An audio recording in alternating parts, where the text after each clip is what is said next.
अस्सलाम वालेकुम दोस्तों, सऊदी अरब की आज की ताज़ी फटाफट और बड़ी खबरों में आपका स्वागत है। मैं मोहम्मद साकिब और आप देख रहे हैं गल्फ लाइव हिंदी।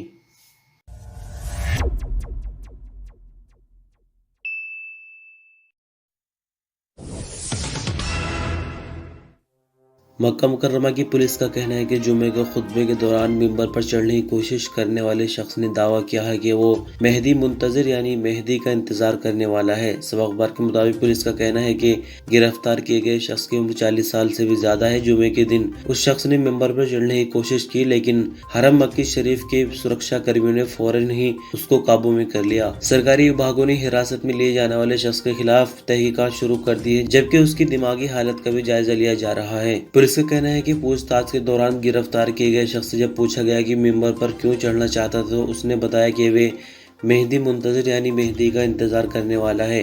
आपकी जानकारी के लिए बता दें कि मेहदी मुंतज़िर के बारे में जो हमने जानकारी निकालने की कोशिश की तो यह बात सामने आई कि ये शियाओं का एक फिरका है जो कि हजरत इमाम मेहदी के इंतजार करने वाले हैं, लेकिन ये मकसद साफ नहीं हो सका कि आखिर मिंबर पर चढ़कर ये बंदा करना क्या चाहता था।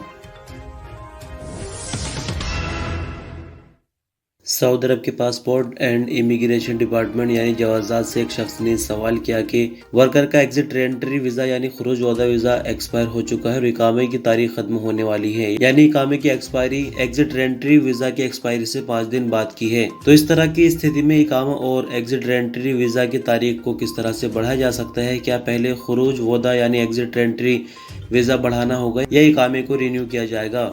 और इसका तरीका क्या होगा? क्या गवर्नमेंट की तरफ से उन कंट्रीज के लिए जहां पर कोरोना की वजह से पाबंदी लगी हुई है, ऐसे लोगों के लिए कोई छूट वगैरह दी गई है? तो इस पर आपको बता दें कि जवाजात की तरफ से जो जवाब दिया गया है उसमें कहा गया है कि वो कंट्रीज जहां से पैसेंजर्स के आने पर फिलहाल पाबंदी लगी हुई है, क्योंकि कोरोना वायरस उन कंट्रीज में ज़्यादा फैला हुआ है। ऐसे अजनबी वर्करों की वापसी उसी सूरत में मुमकिन हो सकेगी जब सरकारी तौर पर बाकायदा को ऐलान किया जाएगा। जहाँ तक इकामा और खुरूज वादा यानी एग्जिट रेंट्री वीज़ा की वैलिडिटी बढ़ाने का सवाल है, तो गवर्नमेंट की तरफ से इसके लिए एक स्पेशल सर्विस शुरू की गई, यानी बंदा अगर सऊदी अरब से बाहर है तब भी उसका इकामा और एग्जिट रेंट्री वीज़ा बढ़ाया जा सकेगा। यानी कफील अपने अबशर या मुकीम पोर्टल को इस्तेमाल करते हुए वर्कर का इकामा या फिर एग्जिट रेंट्री वीज़ा बढ़ा सकता है। आपकी जानकारी के लिए बता दें कि एग्जिट रेंट्री वीज़ा और इकामा की तारीख दोनों एक दूसरे से जुड़ी होती है। अगर किसी वर्कर का इकामा एक्सपायर हो जाता है तो पहले इकामे की फीस अदा करके इकामा रिन्यू करना होगा, उसके बाद एग्जिट रेंट्री वीज़ा को बढ़ाया जा सकेगा। लेकिन दोनों ही सर्विसेज लेने के लिए यानी इकामा रिन्यूअल या फिर एग्जिट रेंट्री वीज़ा के लिए जो भी फीस रिक्वायर्ड होंगी वो पे करनी होंगी। सऊदी अरब में हेल्थ इंश्योरेंस काउंसिल का कहना है कि कोरोना इंश्योरेंस कवरेज के आगाज सफर की तारीख से होगा। हेल्थ इंश्योरेंस काउंसिल ने ट्विटर पर अपने बयान में कहा कि कोविड-19 इंश्योरेंस कराने वाले के सफर से शुरू होगी। हेल्थ इंश्योरेंस काउंसिल ने हिदायत की कि सफर शुरू करने से कम 24 घंटे पहले कोरोना कवरेज के लिए हेल्थ इंश्योरेंस स्कीम लेनी जरूरी होगी। इंश्योरेंस काउंसिल का कहना है कि सऊदी शहरियों के लिए इंश्योरेंस स्कीम मुहैया है। यह 18 साल से कम उम्र के सऊदियों के लिए ज़रूरी है, इसके बिना सफ़र करने की इजाज़त नहीं मिलेगी। इंश्योरेंस स्कीम जारी कराने पर तवक्कल ऐप पर ऑटोमेटिक सिस्टम के जरिए पता चल जाएगा और उसे चेक किया जा सकता है।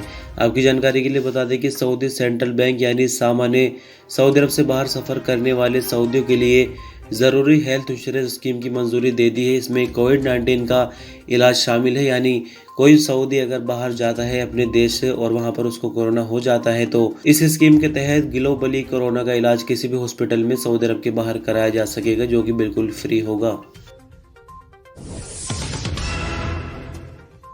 Saudi minister of Islamic affair का कहना है कि सऊदी अरब के 8 शहरों में 19 मस्जिदों में सैनिटाइजिंग और साफ सफाई का काम होने के बाद उन्हें दोबारा खोल दिया गया। सऊदी प्रेस एजेंसी के मुताबिक मिनिस्ट्री का कहना है कि बीते 105 दिनों में सऊदी अरब के अलग अलग रीजन्स की 1280 मस्जिदों में कोरोना केसों की पुष्टि होने के बाद उन्हें टेम्परेरी बंद करके उनकी पूरी तरह से सैनिटाइजिंग और साफ सफाई की गई, ताकि मस्जिदों में आने वाले नमाजियों को कोरोना वायरस लगने से बचाया जा सके। मिनिस्ट्री की तरफ से आगे कहा गया है कि जिन 8 शहरों में 19 मस्जिदों की सैनिटाइजिंग करने के बाद उन्हें दोबारा खोला गया, उनमें 6 मस्जिद रियाज रीजन, जबकि 3 अलबाहा और जाजान रीजन, जबकि असीर, मदीना मुनव्वरा, नजरान, तबूक और नॉर्दर्न बॉर्डर रीजन के इलाकों में भी एक एक मस्जिद शामिल है। हरम मक्की शरीफ में मेंबर तक पहुंचने की कोशिश करने वाले शख्स को रोकने और उसे काबू करने वाले सुरक्षाकर्मी को बड़े पैमाने पर सराहा गया है। सब अखबार के मुताबिक सोशल मीडिया सहित ट्विटर पर सार्जेंट मोहम्मद अल जहरानी का नाम टॉप ट्रेंड बन गया, जिनकी मुस्तैदी और फर्ज का अंजाम देने को सराहा जा रहा है। ट्विटर यूजर्स ने सरकारी और संबंधित विभागों से मांग की है कि सार्जेंट मोहम्मद अल जहरानी की मुस्तैदी पर उन्हें इनाम जरूर दिया जाए। सऊदी मौसम विभाग के केंद्रीय सेंटर का कहना है कि इतवार 23 मई को सऊदी अरब के कई इलाकों में गरज चमक के साथ बारिश की उम्मीद है। अखबार 24 के मुताबिक मौसम विभाग के मुताबिक नजरान, असीर और अल-बाहा रीजन के पहाड़ी इलाकों में बारिश का सिलसिला ताइफ तक फैल सकता है। मौसम विभाग का आगे कहना है कि सऊदी अरब के ज्यादातर इलाकों में गहरे बादल छाए रहेंगे, जबकि हाइल, कसीम, रियाज और नॉर्दर्न बॉर्डर रीजन के कुछ इलाकों जबकि ईस्टर्न रीजन में कहीं कहीं बारिश की उम्मीद है। सऊदी अरब के ईस्टर्न रीजन में गर्मी का जोर रहेगा। अल-हसा रीजन में टेम्परेचर सबसे ज्यादा रहने की उम्मीद है, जहां पारा 45 डिग्री सेंटीग्रेड तक पहुंच सकता है, जबकि अल-सौदा में टेम्परेचर 13 डिग्री तक रहने की उम्मीद है। सऊदी अरब में कोविड-19 के नए मामले 1142 रिकॉर्ड पर आए हैं, जबकि नई रिकवरी 1089 है, जबकि मरने वालों की तादाद की अगर बात करें तो 13 नई मौत हुई है। सऊदी अरब में एक्टिव मामले 8815 है, जिनमें से 1329 क्रिटिकल मामले हैं, जो कि हालत नाजुक की वजह से आईसीयू में इलाज के लिए। कुल केसों की अगर बात करें तो सऊदी अरब में कुल मामले अब तक 4,39,847, जबकि इनमें से ठीक होने वालों की कुल तादाद 4,23,795 है और कुल मरने वालों की बात करें तो कुल मरने वालों की तादाद 7,237 हो गई है। Arab association for science and culture के डायरेक्टर डॉक्टर मोहम्मद ऐबन ने कहा कि ऑनलाइन एजुकेशन के सिलसिले में सऊदी अरब के तजुर्बे से फ़ायदा उठाया जाए। ऑनलाइन एजुकेशन से संबंधित सऊदी अरब का तजुर्बा तारीफ के काबिल है। इसकी बदौलत बच्चों को अच्छी एजुकेशन मिली, साथ ही कोरोना के होने वाले नुकसान से बचाया गया है। डॉक्टर मोहम्मद ऐबन ने सऊदी टीवी से बात करते हुए साइंस, रिसर्च, कम्युनिकेशन हो या ऑनलाइन एजुकेशन का सेक्टर हो, सऊदी अरब में हर सेक्टर में अच्छा तजुर्बा किया है।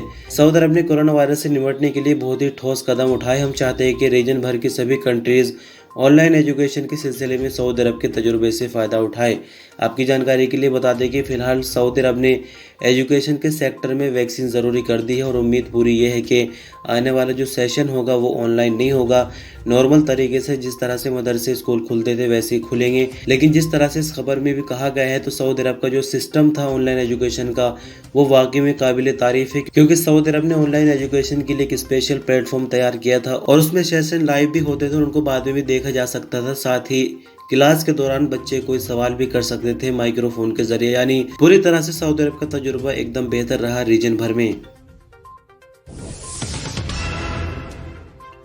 सऊदी मिनिस्ट्री ऑफ हेल्थ की तरफ से कहा गया है कि कोरोना वायरस से बचाव के लिए वैक्सीन की सिर्फ एक खुराक काफ़ी नहीं, क्योंकि इससे बॉडी के अंदर जो एंटीबॉडीज़ की रिक्वायरमेंट है वो पूरी नहीं हो पाती है। अरब न्यूज़ के मुताबिक मिनिस्टर ऑफ हेल्थ ने सऊदी शहरी और यहाँ रहने वाले अजनबियों से कहा कि वैक्सीन की दूसरी खुराक ज़रूर ले। मिनिस्ट्री की तरफ से ये बयान दूसरी खुराक के बारे में ऐसे वक्त में आया जब एक बंदे ने सवाल किया था कि क्या दूसरी वैक्सीन की खुराक लेनी ज़रूरी है या एक ही वैक्सीन काफ़ी है। सऊदी अथॉरिटीज़ की तरफ से सऊदी अरब में 4 तरह की वैक्सीन अभी फिलहाल रजिस्टर्ड है, जिसमें AstraZeneca, Pfizer, Johnson and Johnson और मॉडर्ना। अगर इनके अलावा किसी और वैक्सीन की मंजूरी दी जाती है तो उसका सरकारी तौर पर बाकायदा ऐलान किया जाएगा। यानी आपकी जानकारी के लिए बता दें कि एक तरफ तो प्रॉब्लम ये चल रही है कि वैक्सीन की जो पहली डोज है वो भी नहीं मिल पा रही है, बुकिंग होने में मुश्किल हो रही है क्योंकि रश काफ़ी ज़्यादा बढ़ गया है। लेकिन दूसरी तरफ मिनिस्ट्री ऑफ हेल्थ की तरफ से बात की जा रही है कि दोनों वैक्सीन की खुराक लेनी है। तो आपकी जानकारी के लिए बता दें कि जिन्होंने वैक्सीन की एक खुराक ले ली है उनको बुकिंग कराने की दोबारा से ज़रूरत नहीं है। जब दूसरी खुराक लेने का सिलसिला शुरू किया जाएगा तो आपको बाकायदा SMS के ज़रिए सूचित कर दिया जाएगा। इसके लिए कुछ भी करने की ज़रूरत नहीं है। लेकिन जिनको अभी तक वैक्सीन की एक भी खुराक नहीं मिली है वो लगातार कोशिश करते रहे और जैसे ही आपको टाइम मिल जाए तो वैक्सीन की पहली डोज ज़रूर ले लें। सऊदी अरब में प्रति व्यक्ति सालाना 184 किलोग्राम सब्जी बर्बाद करता है, जबकि सऊदी भर में सालाना 3,35,000 टन सब्जी वेस्ट की जाती है। आज अखबार के मुताबिक ये आंकड़े सऊदी ब्रॉडकास्टिंग अथॉरिटी ने जारी किए हैं, जिसने वेस्ट की जाने वाली सब्जी पर रिपोर्ट जारी की है। अथॉरिटी ने कहा कि सऊदी अरब में सबसे ज्यादा आलू, टमाटर, प्याज और खीरा बर्बाद किया जाता है। इस्तेमाल के काबिल सब्जी को वेस्ट में जाने से बचाने के लिए उसको किलो की बजाय अदद के हिसाब से खरीदा जाए।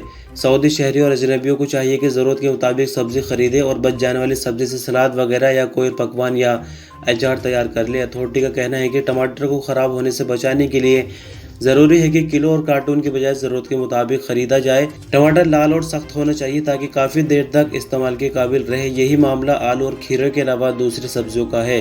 अथॉरिटी का कहना है कि पत्ते वाली सब्जियां जल्दी ही ख़राब हो जाती है। उन्हें स्टोर करने के लिए गीले टिश्यू में लपेटकर फ्रिज में रखा जा सकता है। इसी तरह टमाटर और खीरे के अलावा दूसरी सब्जियों को भी प्लास्टिक बैग में बंद करके स्टोर किया जा सकता है। सऊदी मिनिस्ट्री ऑफ हेल्थ का कहना है कि सऊदी अरब में अब तक 1,27,00,000 से ज़्यादा लोगों को कोरोना वैक्सीन लगाई जा चुकी है। आजिल अखबार के मुताबिक मिनिस्ट्री ऑफ हेल्थ की तरफ से जारी आंकड़ों के हवाले से बताया गया है कि सऊदी अरब के सभी रीजन्स में कोरोना वैक्सीनेशन सेंटर बनाए गए हैं, जहां लोगों को फ्री कोरोना से बचाव के लिए वैक्सीन लगाने की सुविधा रखी गई है। वैक्सीनेशन के लिए मिनिस्ट्री ऑफ हेल्थ की ऐप सहीदी पर टाइम लेना जरूरी होता है। दिए गए टाइम के मुताबिक सेंटर पर पहुंचकर अपनी बारी पर वैक्सीन लगवाई जाती है। मिनिस्ट्री ऑफ हेल्थ का आगे कहना है कि कोरोना से बचाव के लिए वैक्सीन लगाना बहुत ज़रूरी है। वैक्सीन के हवाले से अफवाहों पर कोई गौर न किया जाए।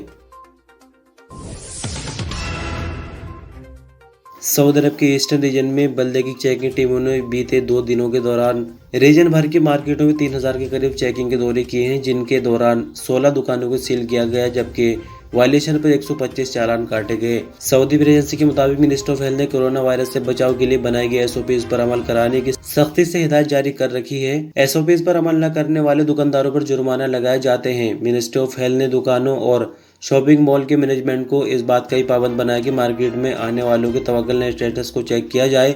जिन ग्राहकों के पास तवक्कुल स्टेटस न होने मार्केट या सुपर स्टोर में एंट्री न दी जाए। बल्दे की तरफ से ईस्टर्न रीजन में मार्केट में चेकिंग के दौरे के दौरान 125 दुकानदारों के खिलाफ चालान भी किए गए। सऊदी कस्टम विभाग ने जाजान पोर्ट और अलवदिया ज़मीनी सरहदी चौकी पर ड्रग स्मगलिंग की 2 कार्रवाइयाँ नाकाम बना दी है। स्मगलिंग की दोनों कार्रवाइयों में कुल 306 किलोग्राम हशीश जब्त की गई है। सऊदी मीडिया एजेंसी के मुताबिक स्मगलिंग की पहली कार्रवाई अलवदिया चेक पोस्ट पर नाकाम बनाई गई, जहां कस्टम अधिकारियों ने विदेश से आने वाले ट्रैवलर की तलाशी ली। उसकी खुफिया खानों में छिपाई गई 191 किलोग्राम हशीश बरामद कर ली गई। दूसरी कार्रवाई जाजाद बंदरगाह कस्टम अधिकारियों ने नाकाम बनाई, जिसमें 115 किलोग्राम हशीश को बहुत ही महारत से ट्रैवलर की खुफिया खानों में छिपाया गया था। तो दोस्तों, इस तरह से बस खबरों का सिलसिला यहीं तक। शुक्रिया।